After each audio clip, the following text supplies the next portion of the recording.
नमस्कार, घटना चक्र बुक वीडियो के इस शैक्षणिक मंच पर आपका स्वागत है।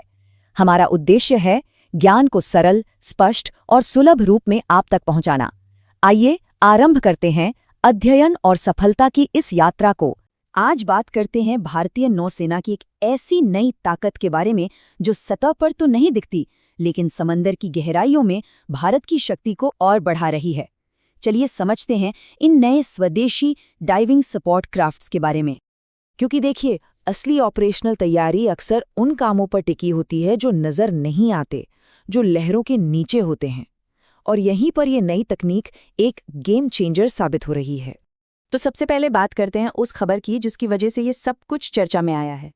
तो हुआ ये कि 16 दिसंबर 2025 को कोच्चि में DSC-A20 को ऑफिशियली इंडियन नेवी के बेड़े में शामिल कर लिया गया। लेकिन रुकिए, ये सिर्फ एक और जहाज का आना नहीं है, ये तो एक नई कैपेबिलिटी की शुरुआत है जो नौसेना की तैयारी को हमेशा के लिए बदलने वाली है।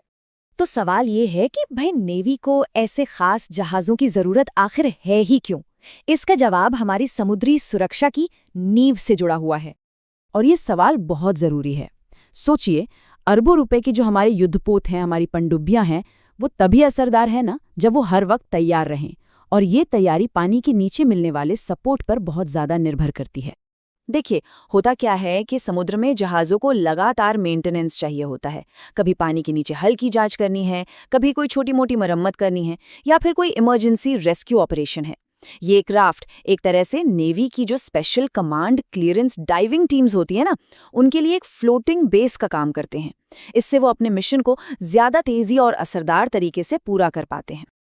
अच्छा, तो अब ये तो समझ आ गया कि इनकी ज़रूरत क्यों है। तो चलिए अब ज़रा खुद DSC-A20 को करीब से देखते हैं कि इसमें ऐसा क्या खास है।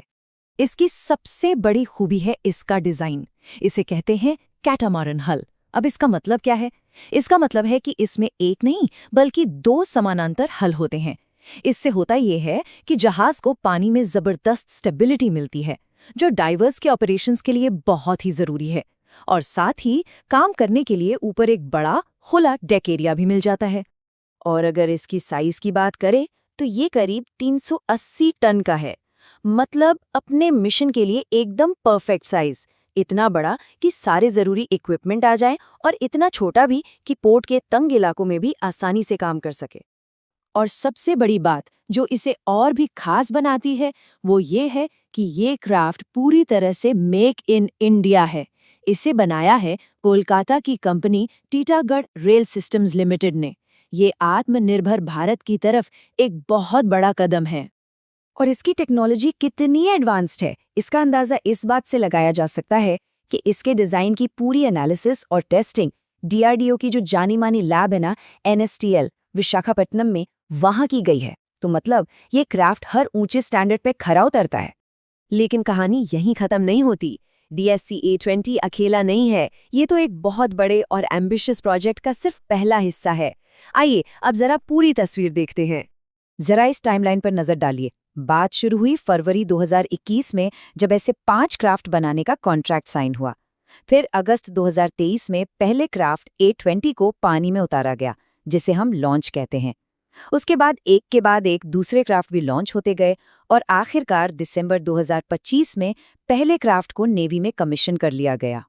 तो इस पूरे प्रोजेक्ट की, मतलब इन 5 जहाज़ों की लागत कितनी आई? तो ये आंकड़ा है करीब 175 करोड़ रुपए। ये नेवी की अंडर वाटर क्षमताओं को बढ़ाने के लिए एक बहुत ज़रूरी इन्वेस्टमेंट है। तो अभी इस प्रोजेक्ट का स्टेटस क्या है? जैसा कि हम देख सकते हैं, पहला क्राफ्ट यानी A20 अब सर्विस में है। 2 और A21 और A22 लॉन्च हो चुके हैं और कमीशनिंग के प्रोसेस में हैं।